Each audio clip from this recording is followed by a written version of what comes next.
Support for WUWM podcasts comes from Potawatomi Casino Hotel Milwaukee, home to 24/7 excitement, dining, and an on-site hotel at 1721 West Canal Street. More information at potawatomi.com.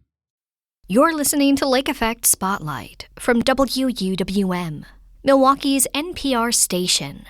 Here's one of our favorite conversations about what's happening in the city. Wisconsin is experiencing a surge in sauna culture. New businesses are popping up in parks, on shorelines, and in backyards. But heat bathing has been a part of the upper Midwest culture for over a century, and it's largely thanks to the Finnish immigrants who settled along Lake Superior. Bridget Fogarty is a reporter with the Milwaukee Journal Sentinel, and she recently visited a few saunas to learn more about this tradition. She joins Lake Effect's Xcaret Nuñez to share why more people are sweating through Wisconsin winters together. Before we dive into unraveling sauna culture, I'm curious how this story came about in the first place. How did you decide this was a story worth telling? So in my day job, I report on the west suburbs, Wauwatosa, Brookfield, Elm Grove. And I had never been in a sauna until 2025. And my semi-obsession started with my cousins.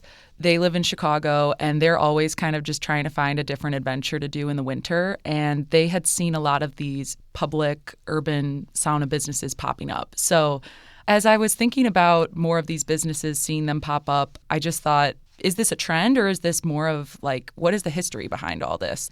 And that idea quickly unraveled into talking to all these different business owners around the state, and from those conversations, just realizing that this was a larger story. More of these businesses are bringing this long observed tradition of heat bathing that's always been here in Wisconsin for the last over a century. It's been here from Finnish immigrants. So these new business owners, in the last 5 years have been creating businesses that are introducing people to this. Yeah, and it turned out to be this really nice feature of a collection of the history, the community, and all of the sauna places people can check out. And particularly what I found interesting about your article is that sitting in saunas isn't just an activity people enjoy here, like you mentioned. It's deeply a part of Wisconsin culture. I was wondering if you could tell me more about that history. So for Nordic cultures, the sauna has been an important space, and Wisconsin's roots with it really date back to the late 1800s.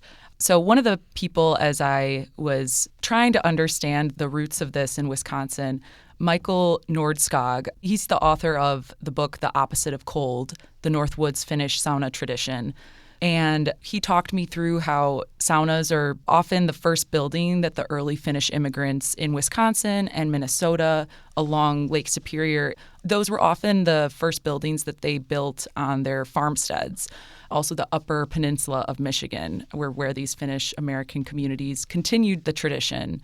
Another thing he said about the history of it is that sauna was the place that people would bathe on Saturday nights before Sunday church, or maybe on Wednesday nights. It was a place where people would give birth. It's a place where people would get through illness, a place where people would meet for important conversations.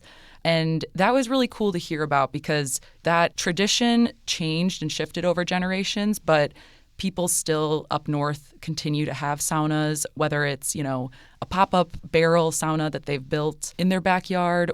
And then some of these business owners might not have a direct connection to that up north tradition, but they went away to Finland or Norway and they visited these public bathhouses and thought, why don't we have this in Wisconsin? And that's what prompted them to build that here. So it's cool that it's both something that's been deeply rooted in Wisconsin culture for a long time, but also some people had to kind of go away and come back to build their business. That's an incredible story. And I know that you spoke to a handful of people for this story. And kind of on the note of what you were touching on, the tradition of how you use saunas has changed through generations. What did you find out brings people today to sweat it out together, basically? Yeah.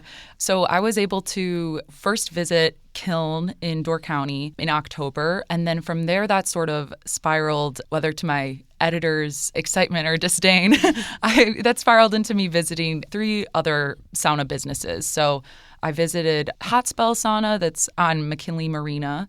I visited Heat Haven Sauna Park in Wauwatosa's Hart Park. I also connected with The Hive. They're a sort of more like nomadic pop-up sauna, and I joined them at Clode Park.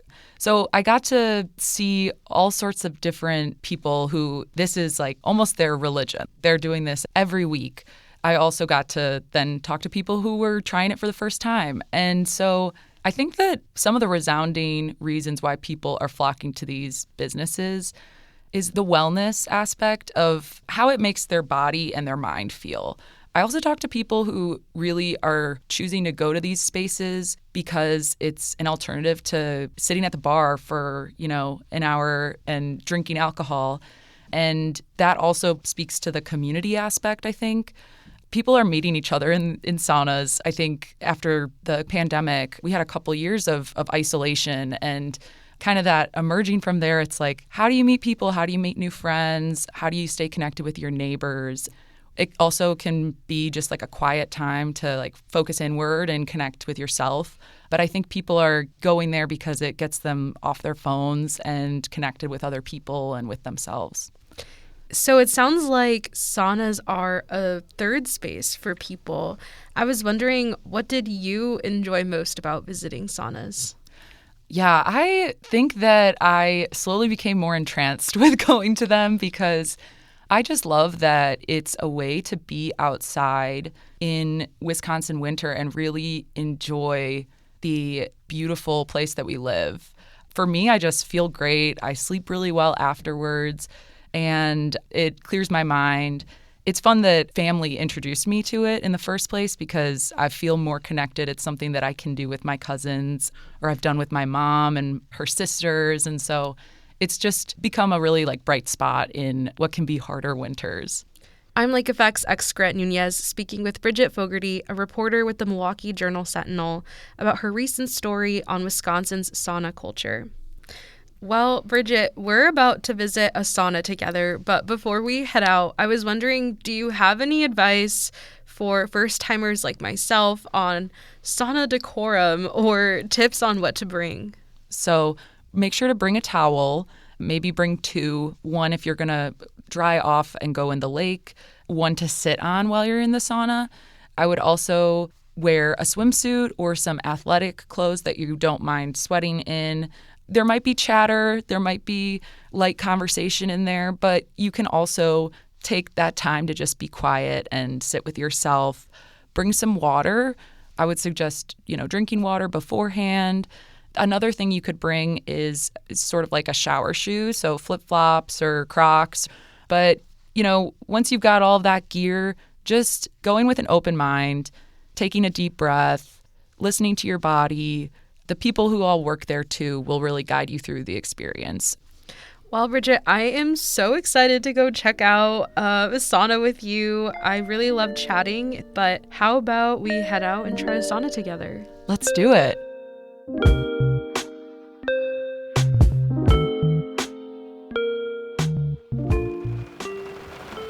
All right, we're here at the McKinley Marina. Bridget, what's the weather out like? It's possibly the most dreary day we could have chosen to do this. It's really foggy, raining outside. We're parked right by the water at the boat launch where the saunas are, and we can barely see across the lake.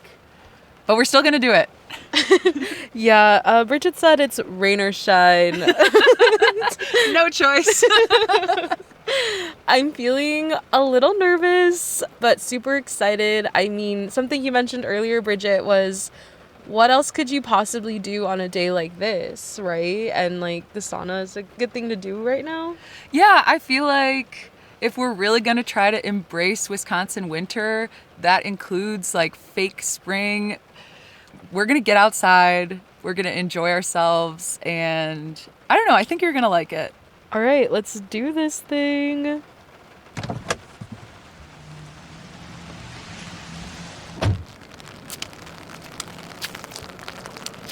Oh my God. Yes. I'm wearing a bathing suit, and it's so cold outside. And I'm walking into the sauna. Awesome. I've never done anything like this in my life. You can see the steam coming off people's bodies when they walk out, which is kind of crazy. All right, so we'll head in. Here we go, into the sauna. It's so nice. Yeah, it's like a warm hug.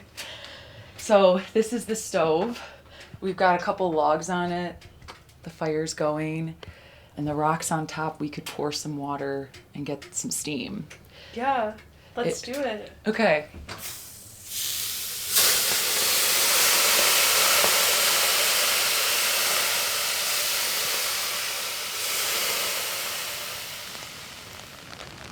I'm surprised that I'm not shaking. Like, I'm not shivering. Yeah, how does it feel to be outside after being in... It feels good. It's like 180 degrees in there. Yeah, I probably went up after we put steam on it. Yeah. So when you step out of the sauna, a key part of the hour and 15-minute session is getting the contrast therapy of going into the cold. Just like we experienced, like walking out of the sauna, you just kind of feel refreshed even being in the outdoor air. But some people take it a step further and they'll walk down this boat launch and they'll walk right into the water. The water's about, 34 degrees, someone just told us. So some people dunk, like someone just did now. But you really just try to breathe through being in the cold. And there's a whole bunch of different research that shows potential benefits of doing a cold plunge and doing the hot and cold back and forth. But most people just say it makes them feel good.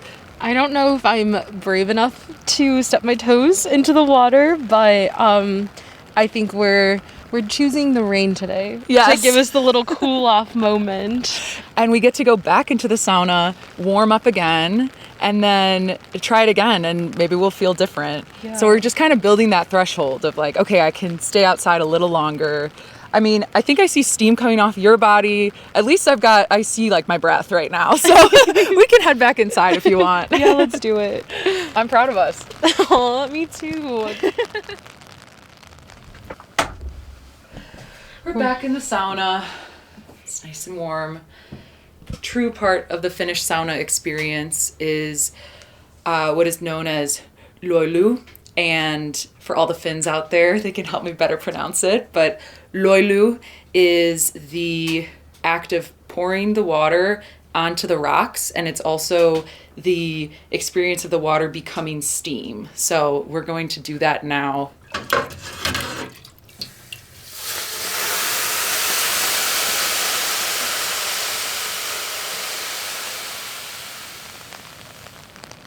Xcaret, how do you feel? We just did like an hour and 15 minutes of going in and out of the sauna.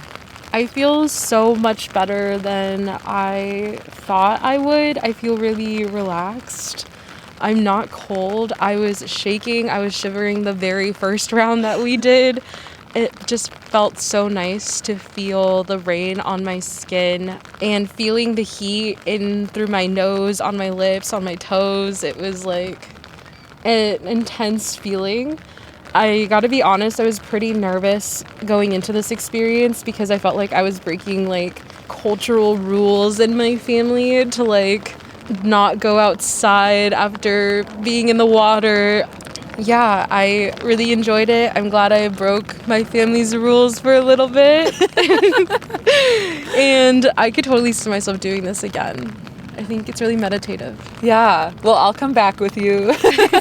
It was so fun to do it with you. And, you know, although we didn't get that cold plunge experience, we got a really unique experience. Like, even right now, we're standing outside, right next to the water. The wind is coming in, the rain's still coming down, but it's really nice to cool down this way. I don't know, I feel like it'll push us into the rest of the day with ease. This is just the start. I feel really refreshed. Yeah, I'm excited already to do it again. So thanks, Bridget, for inviting me. Thank you. This has been so fun. Yay! Yay! Let's warm up.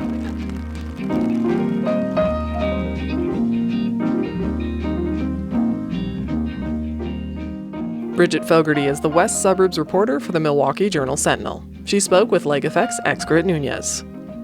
Bridget and Xcaret both visited Hot Spell Sauna along the McKinley Marina together.